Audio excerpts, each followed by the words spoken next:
फिर उसने डेब्यू के ऊपर मेडन ओवर करवाया पावर प्ले के अंदर। ये खतरनाक तरीके से जारी है लिटरली। ये किसी ने एक्सपेक्ट नहीं किया था कि मयंक यादव का ऐसा डेब्यूट देखने को मिलेगा और बहुत सारे लोगों के लिए ये डेब्यूट जो है शॉक करने वाला है। Mayank Yadav he is good, अच्छे पेस से बॉलिंग की है, लेकिन शायद कि उतना पेस अभी थोड़ा और बेहतर होगा। जितना हमने आईपीएल में देखा था वैसा देखने में नहीं मिला। बांग्लादेश मुकम्मल तौर पर जो है इंडिया के सामने ढेर हो चुका है और अक्सर ऐसा ही होता है कि बांग्लादेश जो है वो इंडिया के आगे अपना जो हेड है वो मुकम्मल तौर पर डाउन कर देता है और कुछ मजेदार क्रिकेट देखने को नहीं मिलती है। नमस्कार दोस्तों, जैसा कि आपने देखा इंडिया वर्सेस बांग्लादेश पहला T20 मैच चालू है और 127 पे बांग्लादेश ऑल आउट हो गई है और पाक मीडिया में एकदम खलबली सी मच गई है। क्योंकि मयंक यादव का डेब्यू था और इसकी रफ्तार वो लोग चेक कर रहे थे, क्योंकि आईपीएल तो बहुत आदमी ने देखा है, 152 153 का स्पीड हम लोगों ने देखा हुआ है आईपीएल में, ठीक है। और ये देखना था कि मतलब डेब्यू हुआ है तो किस तरह का बॉलिंग होता है, लेकिन अच्छा था। सबसे ज़्यादा किसी बात का चर्चा हो रही है तो वो बात हो रहा है कि मयंक यादव पहला ओवर ही मेडन डाला था। बांग्लादेशी जो प्लेयर बैट्समैन थे उनको समझ ही नहीं आ रही थी कि क्या करना है और क्या नहीं करना है। तो आइए इस वीडियो में देखते हैं पाकिस्तानी मीडिया क्या रिएक्शन है। मिलते हैं वीडियो के लास्ट में। इंडिया वर्सेस बांग्लादेश का क्या आउटस्टैंडिंग मैच चल रहा है। एक तरफ से वन साइडेड तो हो गया जिस तरीके से बांग्लादेश ने बल्लेबाजी की है, लेकिन यकीन करें कि जिसको देखने का दिल चाह रहा था, जिसके लिए हम देख रहे थे इस मैच को, साफ सी बात है मैच सबको पता था वन साइडेड होने इंडिया ने जीता, लेकिन सिर्फ और सिर्फ एक बॉलर को देखने के लिए पर्सनली तौर पे मैं तो उसको देखना चाह रहा था, आप देखना चाह रहे थे यार सारे इसका इंतजार बिल्कुल, क्योंकि उसने आईपीएल के अंदर कुछ मैचेस खेले, उसके बाद वो इंजर्ड हो गया, उसको गायब भी हो गया, उसके बाद लगातार उसने कुछ नहीं खेला और आज कमबैक किया। कहते हैं ना पेस इज पेस, जनरली बोलूं तो पेस इज पेस यार, मतलब कि दिखता है कि आते साथ ही 141 का बॉल फेंका, उसके बाद उसका बॉल नीचे नहीं आया, ऊपर ही गया। 146 की डिलीवरी के ऊपर उसने महमूदुल्लाह को आउट किया। 149 फास्टेस्ट बॉल उसने फेंका अपने डेब्यू के अंदर, सबको छोड़ दो, और फिर उसने डेब्यू के ऊपर मेडन ओवर करवाया पावर प्ले के अंदर। ये खतरनाक तरीके से जारी है लिटरली। ये किसी ने एक्सपेक्ट नहीं किया था कि मयंक यादव का ऐसा डेब्यूट देखने को मिलेगा और बहुत सारे लोगों के लिए ये डेब्यूट जो है शॉक करने वाला है, क्योंकि लिटरली किसी ने एक्सपेक्ट नहीं किया था। बांग्लादेश की पूरी जो टीम है उसका बेड़ा गर्क हो चुका है। पाकिस्तान के सामने जो है ये बहुत बड़े शेर बने हुए थे बांग्लादेश वाले कि हमने पाकिस्तान टीम को हरा दिया, हम तो ये हो गए वो हो गए वगैरह। तो इनको मैं बता दूं कि इनके जो ऑफिशियल फादर हैं इंडिया, वो इस टाइम पर आ चुके हैं फॉर्म में और मयंक यादव का डेब्यू करने के साथ ही इंडियन क्रिकेट टीम इस टाइम पर फॉर्म में वापस कर चुकी है। और यहाँ Mayank Yadav he is good, अच्छे पेस से बॉलिंग की है, लेकिन शायद कि उतना पेस अभी थोड़ा और बेहतर होगा। जितना हमने आईपीएल में देखा था वैसा देखने में नहीं मिला। शायद पिच की वजह से भी हो सकता है या वैसे थोड़ा फिटनेस, बट एनीवेज पहला ओवर ही उसने मेडन ओवर करवाया। He was too good. उसके सामने पेस जो है वो नजर आता है भाई। जो होता है जब अच्छा एक तेज बॉलर बॉलिंग करता है तो वो देख के उसका फिर अपना ही मजा, एक अपना ही नजारा होता है। तो दो डेब्यूटेंट थे, एक तो वो रेड्डी को भी खिलाया है, उसका डेब्यू था, और ये मयंक का भी डेब्यू था। और वो Varun Chakravarthy he is playing after I think 3 years, 3 साल के बाद वो भी खेल रहा है।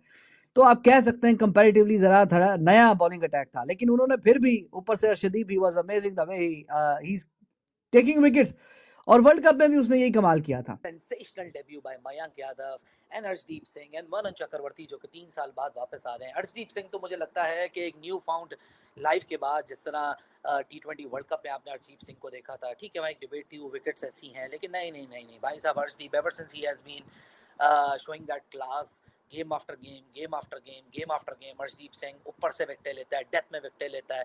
और आज डेथ बॉलिंग जो परफॉर्मेंस थी टीम इंडिया की बड़ी ज़बरदस्त थी। 127 पे बंडल कर दिया टीम बांग्लादेश को, ऐसा लग रहा था कि कोई मुकाबला ही नहीं है इंडिया की बॉलिंग लाइनअप। और आप देखें यार, इस टीम के ऊपर ना, आज जो टीम खेली है इस टीम के ऊपर ना गौतम गंभीर की बहुत बड़ी छाप है। बांग्लादेश मुकम्मल तौर पर जो है इंडिया के सामने ढेर हो चुका है और अक्सर ऐसा ही होता है कि बांग्लादेश जो है वो इंडिया के आगे अपना जो हेड है वो मुकम्मल तौर पर डाउन कर देता है और कुछ मजेदार क्रिकेट देखने को नहीं मिलती है। आज दिन था संडे का, 2 मैचेस को मैंने बहुत फॉलो किया। पहला मैं देख रहा था इंडिया वर्सेस जो है पाकिस्तान वुमेन्स, वो भी मुझे मजे का देखने को नहीं मिला, वही हालात 106 रन पर आउट। दूसरा इस मैच के ऊपर मेरा बड़ा फोकस था बांग्लादेश पर। मुझे लग रहा था कि बांग्लादेश कुछ बेहतर क्रिकेट खेलेगा, टेस्ट क्रिकेट हारने के बाद वो 160 रन जो है बोर्ड के ऊपर एटलीस्ट लगाएगा ताकि इंडिया भी चेस करे तो मजा आएगा। लेकिन आज के मैच के अंदर बांग्लादेश ने भी अच्छा नहीं खेला, 127 पर जो है वो ऑल आउट हो गए।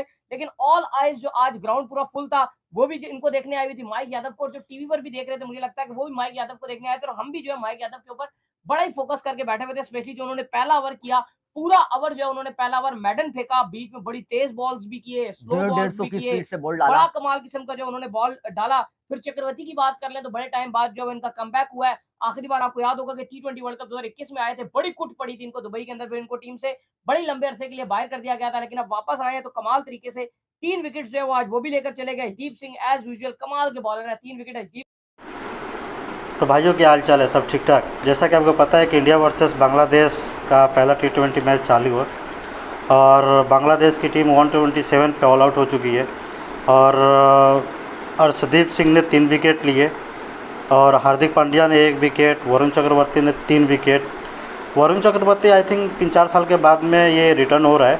पहले मतलब डेब्यू हुआ था इसका, लेकिन पता नहीं इसको सिलेक्ट नहीं कर रहे थे, लेकिन अभी आया तो अच्छी बॉलिंग की है, लेकिन थोड़ा सा 7.75 के इकोनॉमी रेट से इसने पीटा है। और सबसे ज़्यादा चर्चा हो रही है किसी लड़के के बारे में, तो वो है मयंक यादव। बंदे का डिब्यू था मयंक यादव। आईपीएल में तो हमने बहुत देखे हैं, इसकी रफ्तार भी देखी है, विकेट भी देखी है, और आज मयंक यादव का डिब्यू था और क्या ही बंदे ने बॉलिंग कराई है। और ज़्यादा कुछ मतलब ज़्यादा इकोनॉमिक रेट से नहीं पिटा है। 4 ओवर में सिर्फ 21 रन दिए, 1 विकेट भी लिया और पहला ओवर ही मेडन फेंका है। तो इस पहला ओवर ही मेडन फेंका है मयंक यादव ने। नीतीश कुमार रेड्डी ने भी ठीक विकेट नहीं मिला है, लेकिन 8.5 के इकोनॉमी रेट से पीटा है। बक्सिंटर सुंदर को आपको पता है, एक्सपीरियंस है, बहुत मैच खेले, 2 ओवर में 12 रन फेंका है, 1 विकेट मिली है, 6 के इकोनॉमी रेट से पीटा है, तो ठीक है। लेकिन सबसे ज़्यादा किस लड़के की चर्चा हो रही है तो मयंक यादव। अब ये देख के पाक मीडिया में एकदम सा हलचल सा मचा हुआ है कि हमारे पास में इस तरह का मतलब यंगस्टर क्यों नहीं है। हम भी PSL करवाते हैं तो उसमें से कोई टैलेंट बाहर नहीं, हम बाबर रिजवान, नसीम और शाहीन शाह अफरीदी इसके ऊपर में, हमारे पास में इस तरह का यंगस्टर क्यों नहीं है। इंडिया जब भी कोई सीरीज़ खेलता है तो उसमें कोई ना कोई 2 या 3 यंगस्टर का डेब्यू होता है।